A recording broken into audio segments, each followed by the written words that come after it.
세상을 걷다. 김윤경의 생생경제.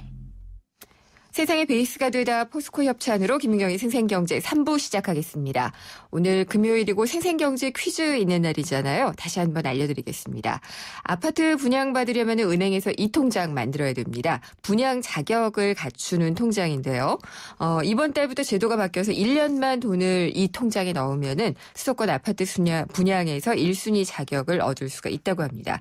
또 이 통장 예금한 돈의 소득공제 혜택도 있고 또 이율도 나쁘지 않아서 많이들 만드시는 통장인데요. 이 통장은 무엇일까요가 오늘의 문제였습니다. 보기는요. 1번 청약, 2번 허브 마약, 3번 농약입니다. 1번 청약 통장, 2번 허브 마약 통장, 3번 농약 통장. 붙여보면은 이상한 것들 있죠. 그거 빼시고 맞는 거 선택하시면 됩니다. 정답은요. 샵에 0945로 보내주시면 됩니다. 오후 5시까지 짧은 문자는 50원, 긴 문자는 100원이 부과되는 휴대전화 우물정의 0945번으로 보내주시면 되고요. 정답 맞춰주신 분들 중에 선정해서 오늘 경제신간에서 소개를 해드린 책 사고의 오류 보내드리도록 하겠습니다. 보기 다시 한번 드릴까요? 1번 청약, 2번 허브 마약, 3번 농약입니다. 뒤에다가 통장 다 붙여보시면은 이상한 말 있습니다. 빼시면 됩니다. 휴대전화 우물정의 0945번으로 보내주시면 됩니다. 금요 대기회 생생경제 금요기회. 디플레이션 우려, D의 공포다 이런 얘기들도 많이 나오고 있는데요. 전반적으로 물가가 지속적으로 떨어지는 게 디플레이션입니다. 근데 여기에 경기 침체까지 합해지면은 맞물려서 일어나면은 경제에는 좀 악영향이 많이 일어나게 되죠. 1930년대 대공황을 생각하면은 디플레이션이라는 게 사실 공포일 수밖에 없습니다. 최경환 경제부총리는 현재 상황이 디플레이션이라고 보기는 어렵다라고 하면서도 저물가의 상황은 크게 걱정스럽다라고 발언을 했는데요. 그러면은 지금 디플레이션이라는 건지 아닌지 걱정을 많이 해야 되는 건지 아닌지 좀 그런 것들도 궁금합니다. 다음 주에 한국은행의 금융통화위원회가 열리는데 이렇게 디플레 걱정이 많은데 금리를 내려야 되지 않겠느냐라는 무언의 혹은 유언의 압박들이 이어지고 있는데 금리를 내리는 게 맞을까요?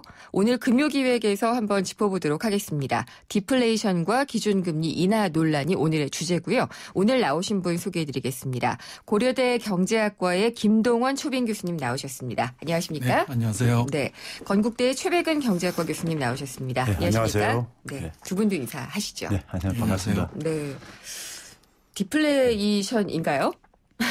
소비자 물가가 지난달까지 해서 석 달 동안 거의 제자리였잖아요. 그래서 이게 담배값 상승분을 빼면은 사실상은 상승률이 마이너스였다. 그러니까 디플레이션에 빠졌다라는 얘기가 있는데 먼저 김동원 교수님께 질문 드릴까요? 예, 아까 말씀하신 것처럼 이제 우리가 디플레이션이라고 하는 거는 이제 물가가 전반적인 하락하는 현상인데 네. 이것이 이제 공급층 요인에 의해서 발생할 수도 있고 수요층 요인에서 발생할 수도 있죠. 근데 지금 우리가 얘기하고 있는 것은 바로 그 총수요 부족으로 인해서 결국은 생산 감소와 실업 증가, 즉 경기 하강적인 양상을 수반하는 디플레이션을 우리가 우려하는 거거든요. 네. 근데 지금 지표상으로 본다 그러면은 예. 그렇게 우리가 지금 디플레이션 상태라고 할 수는 없습니다. 현재 경제 상태를 보여주는 동행지수 순환평균치가 지금 1월 달로 현재 100점이기 때문에 네. 불황이 아니고요. 예. 지금 실업률도 2월 달에 약간 오르긴 했습니다만은 전반적으로 고용률이 상승하고 있기 때문에 예. 고용 상태가 악화됐다고 할 수가 없습니다. 그러면은 디플레이션을 걱정할 수는 있는 상황이지만 아직은 디플레라고 얘기할 수는 없다. 아닙니다. 예. 예. 아닌데 네. 우리가 주목해야 할 것은 그런데 왜 이렇게 기대의 디플레이션을 걱정하고 있냐 하는 거라고요. 알겠습니다. 우리가 주목해야 할 점은요. 그 얘기는 이후에 하도록 하겠습니다. 그렇습니다. 예. 그러면 건국대 최백은 교수님 지금 어떤 상황인가요? 예, 지금 김 교수님이 얘기했듯이 우리가 이제 흔히 기술적으로는 교과서적으로는 그러니까 물론 이제 디플레이션은 아닙니다. 디플레이션 아니라고 얘기할 수 있는데 이제 저는 이제 근데 좀 내용적으로 네. 우리가 흔히 말해서 뒤에서 다시 얘기했지만 성장률 같은 것들이 그러니까 우리가 공식적인 성장률 같은 것이 대부분 서민들한테 체감이 안 되고 있잖아요. 그렇죠. 그 갭들을 좀 이제 우리가 의미를 좀 이렇게 생각을 해야 되듯이요. 마찬가지로 이 문제도 우리나라 물가 구조 보게 되면 굉장히 경직적이에요. 좀 선진 국가에 비해서요. 뭐 유통 구조가 후진적이라든가 아니면 그다음에 이제 독과점적인 시장 구조라든가 이런 것 때문에요.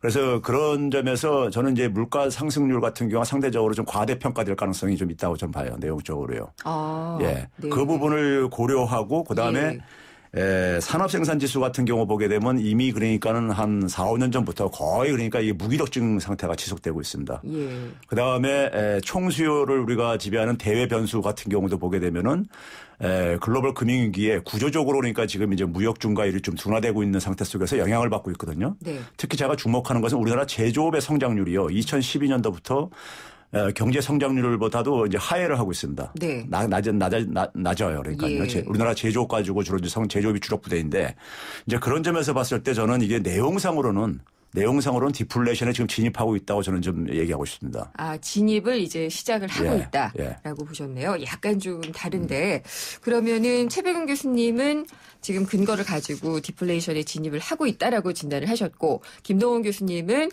아직 디플레는 아닌데 기대 디플레가 너무 높다라고 말씀을 하셨잖아요. 그 이유는 뭘까요? 예.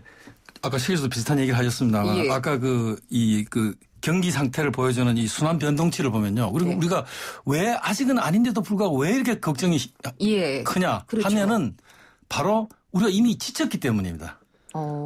네, 아직 땅 밑으로 들어가지는 않았는데 이미 들어간 것처럼 느끼고 있는 거죠. 그럼 왜 지쳤을까요? 예. 왜냐하면 지난 그 동행지수 순환 변동치를 보면은 40개월을 내려왔습니다. 네. 예, 이미 40개월째를 지금 지난 1월 달로 40개월째를 내려왔어요. 네. 그러면 언제까지 가야 되는데? 예. 예, 사람들이 이미 지쳐버린 거죠. 바닥이 어디냐? 이렇게 가면 이게 디프레션으로 가는 거 아니야? 하는 공포가 이 기간이 길어지면 길어질수록 우리 가슴을 지금 덮쳐오고 있는 거죠. 그렇군요. 그러면은 이제 그 디플레이션에 대한 어떤 그 우려라는 것이 너무 이제 노이로제가 올 수 있을 정도로 오래 가고 있다라는 말씀이신 거죠? 예. 그리고 우리 앞서 이 같은 문제를 지금 걱정하고 있는 유럽의 경우나 일본의 경우나 이것이 얼마나 심각한가를 우리가 그동안 봤거든요. 네. 예, 그러니까 그걸 우리가 지금 미리 지금 두려워하는 거죠. 일본 얘기 어차피 시작이 됐으니까 일본 얘기로 잠깐 넘어가면은 일본은 정말 장기 침체가 10년이 아니라 20년까지 갔잖아요. 이 장기 침체를 우리가 봤기 때문에 더 두려운 게 맞아요, 김동훈 교수님. 그러면은 우리가 일본화가 될 가능성이 있을까요? 지금처럼 하면 저는 있어요? 충분히 있다고 생각하고 예. 더 주목하셔야 될 일은 네. 우리는 만약에 이 일이 일어난다 그러면 아마도 우리는 일본보다 더 어려운 길을 갈는지도 모릅니다. 근데 지금처럼 한다면 이라는 전제는 어떤 건가요, 구체적으로? 제대로 대응하지 못하는 걸 말하는 거예요. 아, 지금 그 디플레이션에 예. 진입하려고 하는 이런 그 모든 상황들에 대처하지 못한다면. 그렇습니다. 네. 최백운 교수님은 어떻게 보시나요? 전 제가 이 부분 좀 설명이 필요한데요. 좀 시간이 네. 들었으면 좋겠는데요. 예, 일본 장기 침체를 저는 이제 구조적 함정에 빠진 걸로 저는 파악을 네. 해요. 이게 근데 이제 한국 같은 경우도 마찬가지로 기본적으로는 구조적 함정에 네. 빠지고 있다. 근데 저는 보다 김 교수님 말 맞다나 저는 이게 좀 악성이라고 생각합니다. 악성. 우리나라가 예. 보다도 일본보다 좀 이제 상황이 안 좋다고 저는 보고 있거든요. 예. 사실은요. 예. 예를 들어서 이런 겁니다. 일본의 장기 침체 같은 경우는 사실 저는 이제 그 산업구조 개편 이행 과정 속에서 탈공업화요. 네. 그러니까 제조업의 규모가 이제 그러니까 고용 규모가 줄어들면서 나타났던 하나의 구조적인 함정의 저는 결과물로 좀 이렇게 해석을 하거든요. 네. 그래서 이제 제조업이 일본도 제조업 강국이잖아요. 근데 이제 제조업의 역할이 그러니까 상대적으로 축소가 되면서 이제 투자율하고 성장률이 하락을 하고요. 네. 또 하나 주요한 하나의 이제 측면이 뭐냐면 일자리 양극화가 진행됩니다. 그러니까 대개 보게 되면은 전 세계 모든 나라들이 보게 되면 제조업 부분이 서비스 부분보다 1인당 부가가치가 높아요. 네. 심지어 미국조차도 그렇습니다. 예. 평균은요. 근데 뭐 한국에 일본은 더할 나위도 없고요. 그러니까요. 그랬을 때 일자리 양극화라든가 이 투자율 성장률 저하가 내수 이제 둔화로 이제 나타나게 되고요. 네. 그다음에 이제 수출을 가지고 돌파를 하려다 보니까는 예. 이제 가격 경쟁력을 이제 그러니까 확보를 해야 되다 보니까 임금 성장이 둔화되어지고 그다음에 이제 뭐 비정규직 증가라든가 네. 생산기지 해외 이전이라든가 예. 생산 자동화라든가 이런 식으로 대응을 하거든요. 예. 하다 보니 그다음에 또 이제 친기업 정책으로 또 이제 그러니까 정부는 밀어주고 이제 그러니까 기업들 해외 못 나가게 하기 위해서요. 이제 그 결과로서 이제 그러니까 고용이 불안정해지고 임금 불평등도 증가되어지고요. 네. 그게 이제 결혼율에도 영향을 미칩니다. 그래서 이제 인구 구조도 예. 악화가 되어지게 되고요. 네. 그래서 이제 출산율 이제 저출산 고령화가 이제 그러니까 같이 동시에 진행이 되어지거든요. 그러다 보니까 또 내수가 악화되어집니다. 그러면 그런 내수가 악화되는 상황 속에서 이제 수출의 목을 매는 이제 이런 경제 구조로 이게 좀 변하게 됩니다. 근데 수출에 의존적인 경제 구조는 대개 보게 되면 해외 경제가 좋을 땐 괜찮은데 해외 경제가 이제 그러니까 안 좋을 때는 이제 직격탄을 맞을 수밖에 없어요. 취약하죠. 세계 경제하고 예. 동조화가 이제 네. 바라게 되는데요. 그러면 세계 경제가 안 좋을 때는 어떻게 하게 되면 되게 인위적인 경기 부양을 했습니다. 되게 그 인위적인 경기 부양이 부채에 의존해서 성장하는 방식이에요. 부채에 예. 의존해서 그러니까 이제 가계가 이제 예. 빚을 더 내서 이제 그러니까 예. 소비를 하게 하든지 아니면 정부 부채를 더 그러니까 늘려서 재정을 더 부양을 하든지 네. 되게 이런 방식으로 대응을 하게 됩니다. 근데 그 정부의 그런 부양 방식이 대개가 보게 되면 별로 효과를 못 봤고요. 네. 시간이 가면서 효과도 또 약화되어졌어요. 예. 그러다 보니까는 사실 미국 같은 경우도 부채에 의존한 그런 성장이 한 30년 동안 진행된 결과가 저는 금융위기로 해석하거든요. 근데 예. 이제 그런 점에서 일본이 90년대 후반부터요. 이제 산업 체계를 뒤늦게 이제 그러니까 다양화하려고 이제 그러니까 시도를 합니다. 그래서 창조 산업을 육성을 해요. 네. 우리보다 먼저 그걸 시도를 했습니다. 예. 근데 지지난해 이제 굉장히 재밌는 보고서가 하나 나왔는데요. 일본의 창조 산업의 육성 결과가 지난 그러니까 한 10몇 년 동안에 결과가 굉장히 참혹합니다. 그러니까 기업체의 매출액이라든가 고용 규모 수라든가 그다음에 이제 그러니까 기업체 숫자라든가 이 세 가지 측면에서 창조 산업이 오히려 굉장히 크게 후퇴를 했어요. 지난 10몇 년 동안에. 네. 저는 이제 그게 이제 창조 산업을 제대로 이해를 못 해가지고 제조업적인 네. 마인드로 접근하다 보니까 실패한 걸로 보는데요. 알겠습니다. 근데 우리나라도 예. 똑같이 이제 이렇게 접근하고 있거든요. 근데 우리나라는 보다 더 이게 이제 압축적으로 진행되고 있습니다. 네. 탈공업화도 압축적으로 진행되고 고령화도 압축적으로 진행되고 있고 알겠습니다. 뭐 이런. 최 교수님 지금 설명하신 걸 들으니까요. 굉장히 익숙해요. 지금 우리가 겪고 있는 그런 과정들이 아닌가 이런 생각이 드는데 김동훈 교수님. 근데 흔하게 우리는 그 일본하고 다르다고 하는 이유는 네. 그 일본의 잃어버린 20년이라고 하는 거는 그 80년의 후반대의 그 앵고에 의한 소위 그 앵고 버블이 이제 90년에 돌아서 이제 89년을 피크로 해서 네. 이게 꺼지기 시작하면서 부동산이 이게 진화이 된 건데. 그런데 이제 하지만 네. 일본이 잃어버린 20년 기간 동안은 90년대나 2000년대 전반이나 세계 경제가 굉장히 좋았습니다. 네. 90년대는 신경제가 있었고 그렇죠. 또 2000년대 들어갔던 이 닷컴 버블하고 그다음에 지금 소위 하우징 버블이라 그래가지고 지금 이 세계 경제가 좋았기 때문에 세계 경제는 좋은데도 일본이 아까 말씀 여러 가지 다른 이유 때문에 네. 잘 제대로 대응 못해서 그 기회를 잃어버린 거지만 우리는 그런 버블의 거품은 없습니다. 그러나 문제는 우리 안에 내부에 문제가 있고 네. 더 어려운 거는 우리는 항상 아까 최 교수 얘기한 것처럼 문제가 생기면 우리는 항상 수출 드라이브를 통해서 문제를 돌파구를 찾았는데 우리는 일본이 겪었던 90년대나 2000년대 초반보다가 세계 경제 구조가 굉장히 어렵고 사줄 데가 없죠. 설사 이제는 더 이상 수출주도 성장이라고 하는 모형 세계 경제 어느 나라도 이제는 통하지 않습니다. 근데 이제 일본은 계속 지금 인위적으로 엔화를 낮추고 있잖아요. 그거는 어쨌든 수출에 조금 주도형으로 살아보겠다는 의지 아닌가요? 그건 이제 뭐 일본의 경우 지금 하는 거는 이제 기본적으로 그 아베 정권의 일종의 말하면 정책 공약을 이미 아마 뭐 내세운 거니까요. 네. 이제 그런 거고 또 그것에 대한 신뢰를 얻지 못해서 기업들이 이제 잘 안 따라왔던 거거든요. 그러다가 이제 수출이 조금씩 이제 나아지기 시작을 하고 해서 지금 이제 일종의 말하면 갈림길이 있다고 할 수 있겠죠. 근데 그 부분은요. 그 부분은 그러니까 이제 우리가 지금 이제 그 금융위기 이후하고 이전하고 보게 되면요. 수출 세계 무역 증가율이 그러니까 7%대 이전에는 7%였는데 이제 이게 3% 밑으로 떨어졌습니다. 많이 떨어졌죠. 그래서 이걸 지난해 연말에요. IMF하고 세계은행하고 그다음에 WTO가 공동 심포지움을 하면서 그때 발표한 게 뭐냐면은 이 세계 무역의 둔화가 구조적인 문제다. 이게 일시적인 문제가 아니라고 그렇게 진단을 했어요. 거기에 이제 그 설명은 제가 뭐 길게 붙일 수가 없는데 근데 이제 선진국이 선택할 수 있는 수단하고 우리가 선택할 수 있는 수단은 굉장히 차이가 있죠. 그러니까 선진국가 같은 경우들은 이제 대외 결제 통화를 갖고 있다 보니까는 돈을 찍어가지고 어쨌든 간에 수출 경쟁력을 과거 30년대 대공황 때니까 무역 전쟁이 빚어졌듯이 이제 그거로나만 이제 매달리겠다는 이런 이제 저거고요. 그게 이제 미국이 조금 효과를 봤거든요. 네. 그러다 보니까 이제 일본도 이제 그걸로 이제 그러니까는 선택에 어떻게 다른 게 없다 보니까는 돈을 찍어서 하는데 우리는 사실 돈을 찍어낼 수도 없는 이제 상황이거든요. 그렇죠. 예. 돈을 찍어봤자 그게 그런 효과를 나타낼 수가 없는 상황인 거죠. 그래서 어쨌든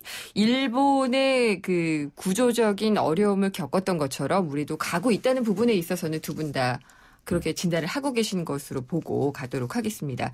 근데 이 경제팀은 우리 정부의 경제팀의 인식은 어떤 걸까요, 지금? 최병원 교수님.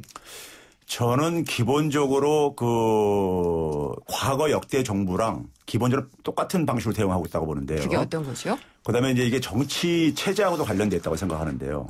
우리나라 이 문제가 경제가 이렇게 취약해진 것이 어제 오늘 얘기가 아니다. 네. 저는 이제 우리나라도 아까도 모두에서 얘기했듯이 살공업화 이후에 그러니까 우리가 92년도부터 우리나라 살공업화가 진행되어져요. 아, 그럼 92년도 이후에 우리 경제에 그 어떤 구조적인 문제가 생기기 시작했다라고 맞습니다. 보시는 그 건가요? 하나 지표 중에 하나가 뭐냐면요. 네. 가계의 소비 지출 증가율보다 증가율이 소득 증가율, 가처분 소득 증가율보다 앞서요. 네. 대개 이제 그러니까 외환위기 때라든가 그다음에 카드 사태 때라든가 네. 글로벌 금융위기 때 이때만 빼놓고요. 이때는 워낙 경기가 어려우니까 사람들이 헐스 졸라맸는데 근데 가계 소비 지출 증가율이 하락했음에도 불구하고 소득 증가율보다는 그러니까 그래도 높았었습니다. 네. 그 격차가 가계부채 누적이에요. 예. 이제 그런 상황 속에서 이제 그러니까는 이 수출로 이제 그러니까 내수가 취약해지다 보니까는 네. 그러니까 가계소득하고 우리나라 경제 중요한 문제 중에 하나가 가계소득하고 기업소득하고 불균등 성장을 하게 되거든요. 네네. 그 상황 속에서 내수가 취약해지다 보니까 이제 그러니까 수출로 했었는데 이게 이제 그러니까는 아까 세계 경기가 좋을 때는 좀 약간 우리가 효과를 보는데 그렇지 않을 때는 가거든요. 예. 그래서 선택했던 것이 이제 뭐냐면 우리가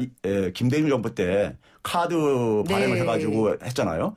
그게 이제 그 후유증이 굉장히 컸듯이 그렇죠. 그 이후 정부들도 항상 그러니까 보게 되면 세계 경기가 안 좋을 때마다 인위적인 경기 부양으로 통화량 풀고 알겠습니다. 부채가 됐었어요. 예. 그러니까 우리도 그냥 다른 나라 하듯이 예. 선진국 하듯이 하려고 하는 그런 그 아니한 그렇죠. 근데 이제 이라고 보시는 거죠? 아까 예. 얘기한 지금 얘기하시는 거는 예. 결국은 우리 문제는 이런 그 수요 부족의 문제라기보다가 이건 구조적인 문제라는 거죠. 예. 구조적인 문제이기 때문에 다시 말하면 무슨 뭐 재정을 푼다든가 뭐 네. 돈을 푼다든가 예. 그렇게 해결될 문제가 아닌데 예. 정책 당국자라는 다 정부는 5년 그 임기가 있고 그 뭐 기재부 장관도 자기 네. 가지고 있는 그 시간이 있기 때문에 그 시간에 자기들은 가시적 성과를 보이고 싶어 하죠. 이거네요. 네, 문제는 그겁니다. 그러니까 거기다가 이제 정권을 재창출해야 되거든요. 그렇죠. 거기서 보니까는 그 짧은 기간 내에 뭔가 승부를 보려고 자꾸 단기 이렇게 부양을 하게 그렇죠. 그러니까 거죠. 자꾸 예. 그 펌프질만 하는 겁니다. 근데 김동현 교수님 여기 그 최경환 경제팀 들어올 때 재정 엄청나게 푼다고 했었거든요. 얼마였죠? 45조 더하기 하면은 마중물로 뭐 문제를 해결한다고 그랬죠. 예, 그 어떻게 됐을까요? 그걸 물어보시죠. 예. 그렇게 예. 제가 보기에는 우리가 이렇게 가면 일본처럼 갈 수 있다고 하는 이유가 뭐냐면 이제는 그 마중물이라는 건 없습니다, 본래. 아, 예. 예. 그 마중물이라고 하는 거는 그거는 국민들 기대를 붙이기 위한 것이지. 네. 이젠 거의 대부분의 나라가 재정의 승수 효과라고 하는 건 거의 이를 넘지를 않아요. 그러면은 그건 다 그 루즈벨트 시대에 끝난 건가요? 예, 그거는 거의 이제는 그 의미가 없습니다. 마중물 효과라고 하는 거는. 그래요? 예. 그러면 그러니까 재정을 푸는 게 효과가 별로 없다 그러면 어떤 걸 구조적인 그러니까 바로 변화를 우리가 가야 되나요? 우리가 그 일본의 20년도 있고 네. 또 보면은 예를 들면 우리가 돌이켜 보면 2003년에 보면은요. 그 시크맨 오브 유럽이라고 하는 나라 어떤 나라인지 아십니까? 유럽의 병자. 네. 예. 그게 독일의 별명입니다. 예, 예. 예. 무슨 뭐 폴링 자이언트. 음. 예. 그냥 그 추락하는 거인. 아, 그때 예. 실업률 2003년에 독일의 예. 세계 언론들이 독일에 붙였던 이름이에요. 네. 그런데 일본은 지금 완전히 그 G2에서 그 자리를 내놓고 지금 저렇게 그렇죠. 밀려나고 있는 반면에 예. 예. 저 그 시크맨 오브 유럽이라고 불려 빈정을 받았던 독일은 지금 유럽의 패자로 일어났거든요. 네. 예. 어떻게 그렇게 확연한 차이가 있나? 그걸 우리가 주목할 필요가 있습니다. 그 비결은 그러면은 독일은 장기적인 구조 개혁에 힘써온 것이고 그렇죠. 그러니까 예를 들면 예. 일본은 큰 차이가 있는데 일본은 끊임없이 정권을 교체해가면서 펌프질을 했습니다. 아, 네, 네. 수요 측면에 예, 펌프질을 했고 예. 반면에 그다음에 했고 일본도 구조개혁을 안 한 건 아니에요. 네. 했어요. 그러나 항상 하나씩 하나씩 했어요. 알겠습니다. 건드리다 말고 말고 네, 했는데 예. 독일의 경우는 2003년에 당시 시로도 총리가 네. 소위 2010 비전 2010이라는 예, 걸 내걸고 예. 대대적인 국가 개혁을 그걸 네. 제안을 했죠. 결국 그 사람이 그 시로도 총리가 다음 선거에서 이제 결국 장렬하게 그것 때문에 이제 정권을 내놓고 나가긴 합니다만 메르켈 수상이 그걸 받아서 결국은 저렇게 네. 독일을 바꾼 네. 거죠. 알겠습니다. 재정 최강 효과가요. 교수님. 네. 재정 효과가 나지 않는 이유는요. 예. 그 세계은행에서 이제 그 재정 프로젝트와 관련해 가지고 두 가지로 이렇게 구분한 게 있어요. 하나는 뭐냐면 이제 샤블레디 프로젝트라 해가지고 네. 우리말로 하면 삽질 프로젝트고요. 삽질 프로젝트요. 예. 그다음에 이제 바틀렉 프로젝트라 해가지고 예. 병목 현상을 제거하는 거 예. 이런 프로젝트가 돼야 된다는데 지금 보게 되면 선진국가 같은 경우들이 보게 되면요 루즈벨트 시절 그 재정 프로젝트를 거의 반복적으로 지금 하고 있어요 정치인들이요. 근데 그런 삽질 프로젝트 같은 경우가 저소득 상태에서는 굉장히 효과가 봅니다. 네. 우리나라도 봤듯이 70m까지는 봤듯이요. 예. 근데 선진 국가들은 소득이 굉장히 높기 때문에 알겠습니다. 그런 건설 토목 그런 재정 사업까지 효과를 볼 수가 없죠. 예, 알겠습니다. 지금 미국 대사 피습 사건 수사 결과가 발표가 되고 있는데요. 현장을 잠시 연결하고 가도록 하겠습니다. 압수한 서적 가운데 일부 이적성이 의심되는 서적을 발견하여 면밀히 분석 중에 있습니다.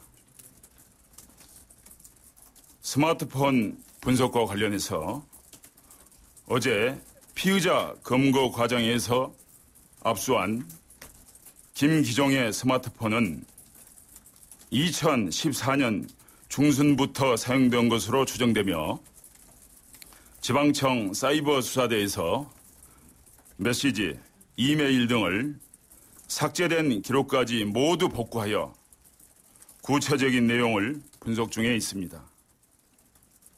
또한 피의자 이메일 계정 등에 대해서도 수사할 예정입니다. 다음 통화 내용 및 계좌 분석과 관련 오늘 통신사와 금융기관을 상대로 압수수색 영장을 집행하여 김기종의 휴대폰 통화 내역과 금융계좌 관련 자료를 순차적으로 확보하여 입출금 내역에 대해서도 다각적으로 분석 중에 있습니다. 피의자 구속영장과 관련 오늘 오전 9시경 김기종에 대한 살인 미수, 외교사절 폭행, 업무방해 혐의로 서울중앙지검에 구속영장을 신청하였고 오후 4시 30분경부터 서울중앙지법원에서 구속 전 신문이 진행되고 있습니다.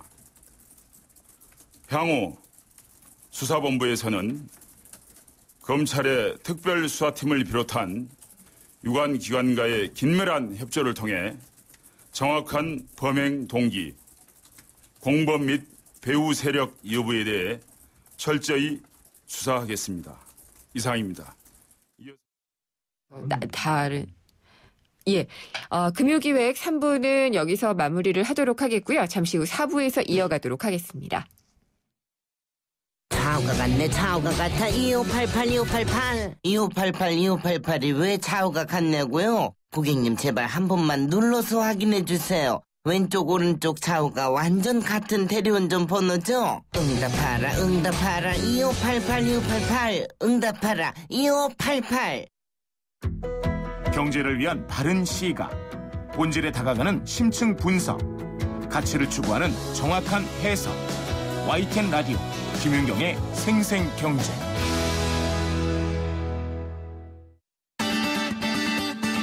비에 젖은 출근길도 산뜻해진 스타일로 이젠 바람 부는 여행길도 언제라도 편안하게 이젠 뇌파가 시작하는 아웃도어의 합리적인 진화. 모든 사람이 꿈꾸는 내일 롯데건설 협찬으로 김윤경의 생생경제 4부 시작하도록 하겠습니다. 오늘 금요기획 뜨거운 토론이 이어지고 있는데요. 디플레이션에 진입하고 있다라는 진단을 내리신 분도 있고요. 또 진입할 우려가 있다라고 보시는데 그렇다면은 이걸 어떻게 풀어야지 되느냐, 왜 이런 문제가 생겼느냐라는 것들을 지금 3부에서 진단을 해봤습니다. 4부에서는 바로 금리 얘기로 좀 넘어갈까요? 지금 재정정책이 별로 효과가 없었다. 마중물은 더 이상 효과를 내지 못한다라는 그런 결론을 냈었는데 그러면은 한국은행이 금리를 내려야 되나요? 최백운 교수님? 저는 정부 압력이라든가 네. 뭐 시장의 이런 뭐 기대 때문에 인하할 가능성도 없지 않다 있다고 보는데요. 네. 문제는 뭐냐면은 인하해봤자 효과도 없고 네. 그다음에 인하에 따른 비용이 전 더 크다고 봅니다. 알겠습니다. 일단 예. 거기까지 예. 답변을 듣고 김동훈 교수님께 여쭤볼게요. 김동훈 교수님, 그러면은 한국은행 금통이 다음 주에 열리거든요. 어떤 결정 내릴까요? 어떤 결정을 내릴지는 모르지만은 저는 내려서는 안 된다고 생각합니다. 금리를 내려서는 안 된다. 네. 아, 그래요? 두 분이 그러면은 비슷한 말씀이신 것 같은데 그럼 차례로 이유를 들어볼게요. 최백운 교수님은 어떤 이유? 예, 지금 이제 금리 인하하겠다는 것은 우리가 이제 흔히 교과서 쪽으로 소비하고 투자를 늘리는 데 좀 이제 그러니까 돈이 좀 이제 돌게 하겠다는 거 예. 아니겠습니까요? 근데 결론부터 얘기하면 이 효과가 기대하기 어렵다는 얘기입니다. 이제 가계 같은 경우를 보게 되면요. 굉장히 금리가 낮고 이렇게 경기 침체된 상황 속에서는 미래가 이제 불확실한 거잖아요. 네. 미래가 불확실할 때는 우리가 금리 인하에 따른 소비 증가 효과보다는 오히려 허리띠를 졸라매는 효과. 소득을 더 미래에 그러니까 기대 소득이 자꾸만 줄어들기 때문에 오히려 저축이 더 증가되는 이런 예. 효과가 더 크게 나타납니다. 네. 그리고 이제 거기다가 이제 이 금리 인하가 가계한테도 반드시 그러니까 유리하게 작용하는 것이 아니라 차입자한테는 좀 도움이 되지만은 저축자들한테는 오히려 그러니까 또 손실이 되거든요. 그렇죠. 금리 생활자들은 그렇죠. 예. 그래서 없죠. 금리 인하에 예. 따른 비용 감소보다는 소득 감소가 더 크다는 것이 지금 예. 이제 그러니까 그 측면을 얘기해야 되겠고요. 네. 그다음에 이제 또 가계부채가 증대시키는 또 이제 효과도 우리가 부작용을 생각 안 할 수가 없고요. 네. 그다음에 기업의 경우 같은 경우도 지금 네. 금리가 높아서 지금 투자 안 하는 게 아니거든요. 그렇죠. 그렇잖아요. 그러다 예. 보니까 이 금리 인하가 기업 투자에 그러니까는 긍정적으로 작용할 가능성은 별로 없고요. 네. 그다음에 마지막으로는 이제 이렇게 중요한 것이 지금 시장 금리를 우리가 보게 되면 이제 국제 금융 시장이 좀 통합된 상황에서요. 미국채 5년물이 지금 오늘 아침에 제가 체크해 보니까 1.6% 정도 됩니다. 근데 한국채 이 5년물이 2.1%예요. 네. 0.5% 정도 차이 나는데 우리나라 국채 5년물에 대한 CDS가 한 60bp 정도 돼요. 네. 0.6% 정도거든요. 예. 그러니까 지금 밸런스가 딱 되어 있는 상황입니다. 5년물 기준으로 봤을 때요. 그럼 이 상황 속에서 금리를 내리게 되면 역전이 된다는 얘기입니다. 그렇게 되겠죠. 그러면 이제 예. 그러니까 이게 해외 자금 이탈 가능성도 우리가 걱정을 해야 될 이런 측면이기 때문에 금리 인하는 제가 볼 때 별로 실리가 없다고 봅니다. 예. 김동원 교수님, 금리 인하를 해서는 안 된다라고 말씀하셨어요. 지금 예. 최 교수께서 네. 효과가 없다는 얘기를 이제 네, 네. 몇 가지를 하셨는데 예. 그럼 그동안 어떤 일이 있었는지 한번 제가 말씀을 드리겠습니다. 예. 이 금리 한국은행의 기준금리를 운영해 온 걸 보시면요.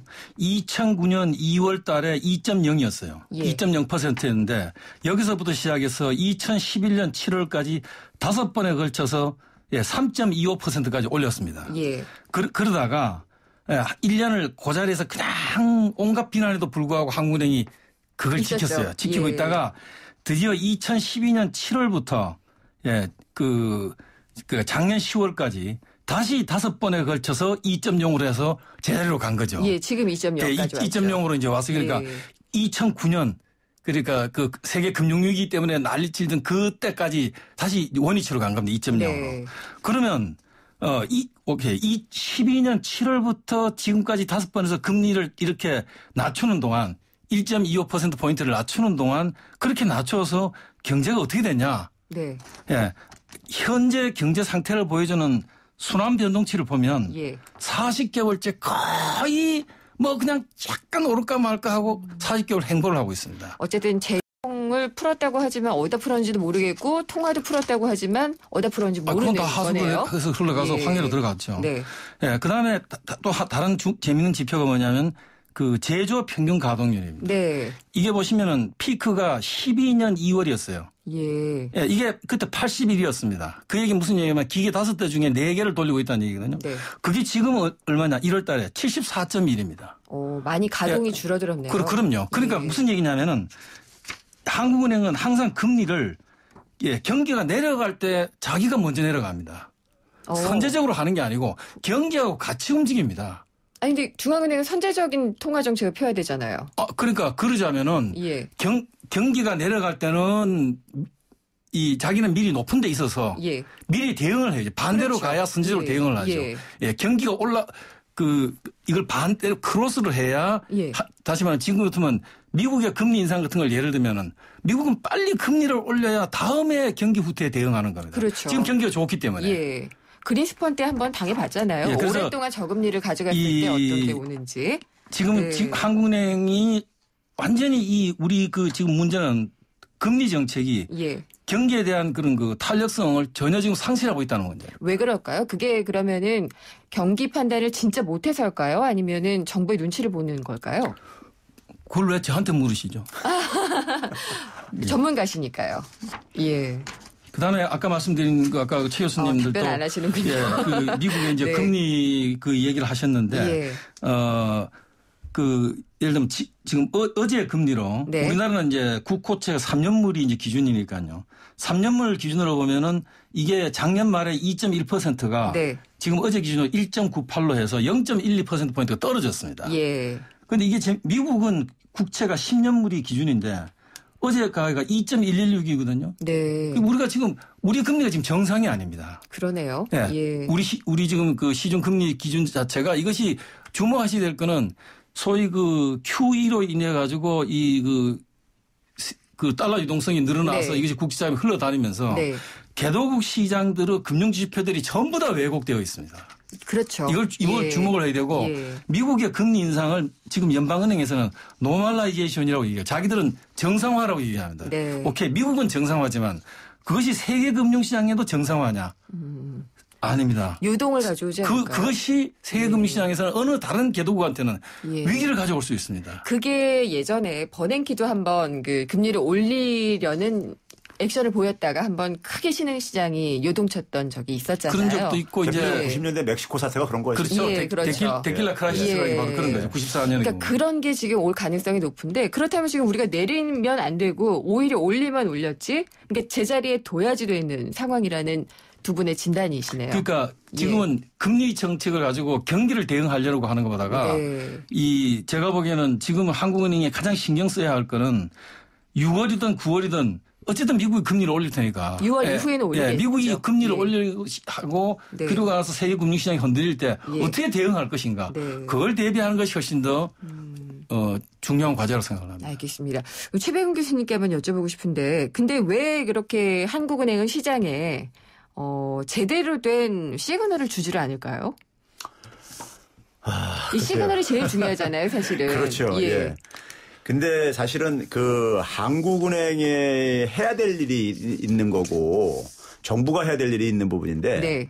사실은 정치권에서 이명박 정부 때도 그렇고 지금 정부도 그렇고 굉장히 한국은행을 어떤 수단으로서 그러니까는 네. 그러니까 정권의 목표는 굉장히 단기적일 수밖에 없어요. 단기적으로 경기를 부양해야 되니까 너희는 금리를 뭐 선거도 내리고. 의식하고 그러다 보니까요. 예.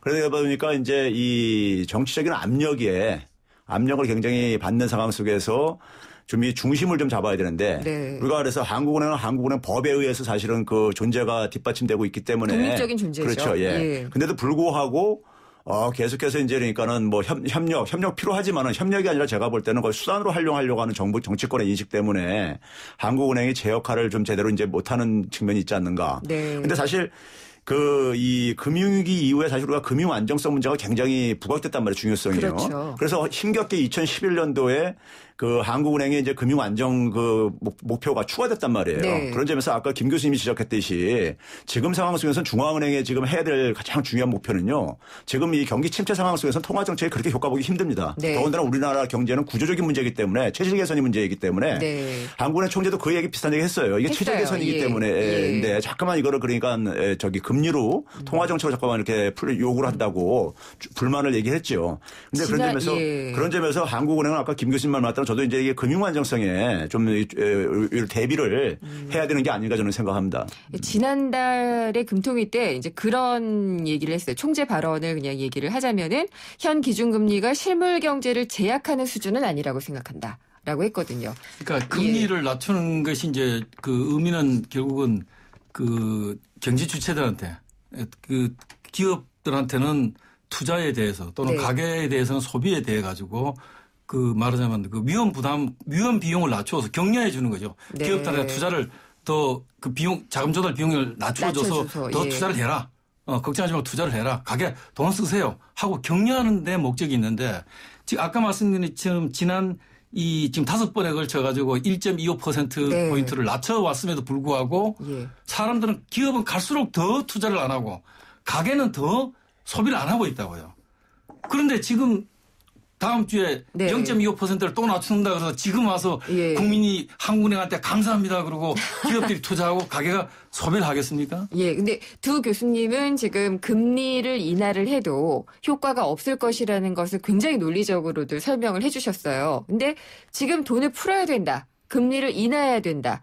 심지어는 한 조간은 시리즈 기사를 통해서 한국은행의 물가 안정에 망령이 떠돌고 있다. 이런 기사도 내더라고요. 그만큼 금리 인하 압박을 주고 있는데 그 왜 그럴까요?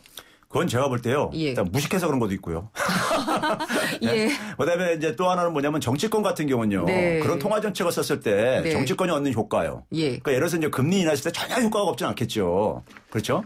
완전히 무슨 뭐 0%라고 얘기할 수 없을 게 아닙니까? 네. 근데 정치권이 가져가는 이득에 비해서 국민 경제가 지불해야 되는 비용이 굉장히 크다 이거예요, 저는요. 네. 그런데 정치권은 국민 경제의 비용을 생각 안 한다 이거예요. 자기들 이득만 생각하죠.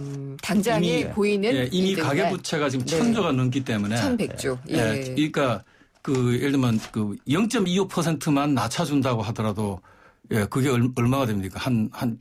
이자 부담이. 이자 부담이 예. 국민들한테 한 25 정도 낮아지는 거거든요. 그러니까 네. 이것이 그 국민들한테는 그만큼 부담이 줄어드니까 좋죠. 근데 가계 부채는 금리가 오르면은 그게 엄청나게 부실화될 가능성이 높잖아요. 그러니까 예. 이제 그 문제는 이제 또 다른 문제고. 예. 예, 그러니까 그 예금자는 손해를 보고 네. 그 차입자는 예. 이익을 보는데 차입자의 목소리는 높고 예금자의 목소리는 적거든요. 예, 여기는 또 다른 정책가 있고 또 하나 우리가 주목해 볼 게 있는 게 뭐냐면 네.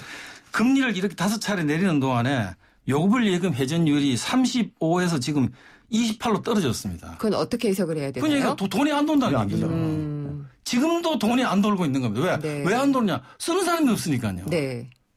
그러면 이제 그러니까 재정 펌프질이나 뭐 금리로 인한 통화 펌프질이나 다 지금으로서는 별 효과가 없다. 그럼 장기적인 구조 개혁이 필요하다라는 것은 인정을 하겠는데 그래도 경제는 심리라고도 하고요. 그렇기 때문에 지금 정부가 취할 수 있는 우리 국민에게 디플레는 우리가 막을 수 있어라고 얘기해 줄 수 있는 뭐 정책이랄지 방향이랄지 이런 건 어떤 게 있을까요? 제시해 줄 수 있는 게? 저는 좀 지금 같은 대응으로는 지금까지 예. 같은 방식 대응으로는 저는 이 연착륙이 불가능하다고 봅니다.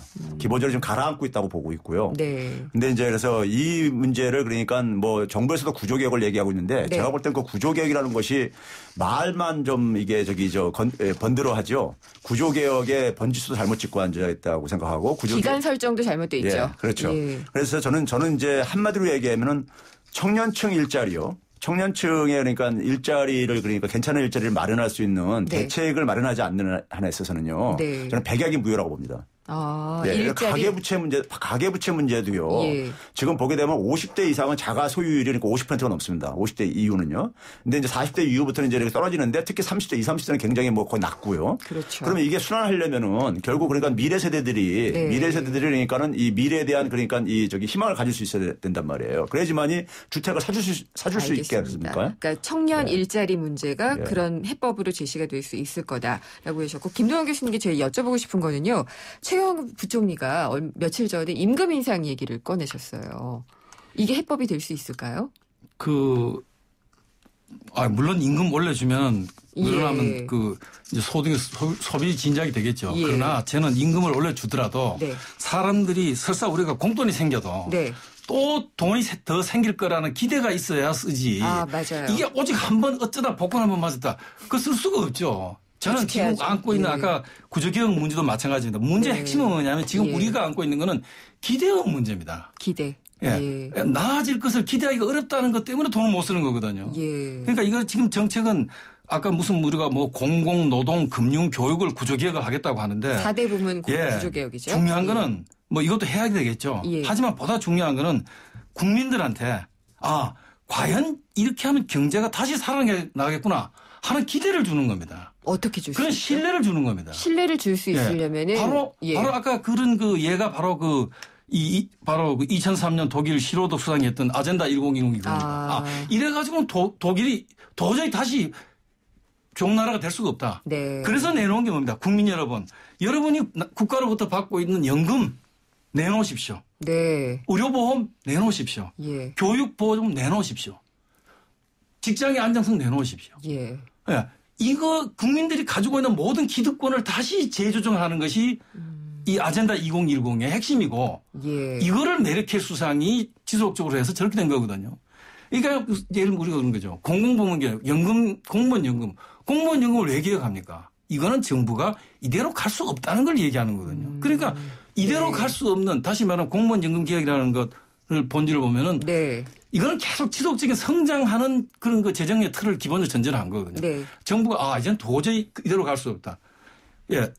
지속적인 성장을 전제하에서 짜여진 사회 틀 이것뿐입니까? 예를 들면 우리 호봉제도 같은 거예요. 네. 예. 그러니까 이런 모든 이 개발 시대의 그런 이 틀을 이걸 다 우리가 다시 재정리하지 않으면 그래서 진짜로 우리가 우리의 기득권을 내놓고 이래서 국민들이 알겠습니다. 이 정도면 다시 살 수 있을 것 같아. 예. 그것이 형성돼야 됩니다. 어떻게 보면은 그 위정자의 그 정치를 하시는 분들, 정책을 하시는 분들의 정말 진실된 그러니까 우리가 뭐 공공부문 개혁, 뭐 공무원 연금 개혁 이런 식으로 하면 안 받아들여지잖아요. 지금 슈레더 총리가 했다는 그런 것처럼 비전을 보여줄 수 있는 개혁을 주도하는 그런 근데 게 저는 필요하지 그러기 않을까 싶기도 해요. 위해서는요. 예. 독일 같은 경우는 상대적으로 공정한 사회입니다. 우리보다. 네, 그렇죠. 우리 사회 같은 경우도 기득권이 많은 층이 있고 적은 층이 있고 그러는데 양극화. 그렇죠. 이제 예. 그랬을 경우에 이제 그러니까 이 공정하게 네. 그러니까 사실 지금 공무원 연금 같은 경우도 공무원 노조들이 반발하는 이유가 왜 우리만 잡으려고 하느냐라든가 그렇죠. 왜 이번에 우리만. 연말정산 때도 네. 보게 되면은 왜 기업은 놔두고 왜 그러니까 예. 소득자들한테만 가느냐 뭐 이런 식의 저기를 네. 설득할 수 있는 공정성을 좀 우리가 확보를 해야 될 겁니다. 중요한 말씀이십니다.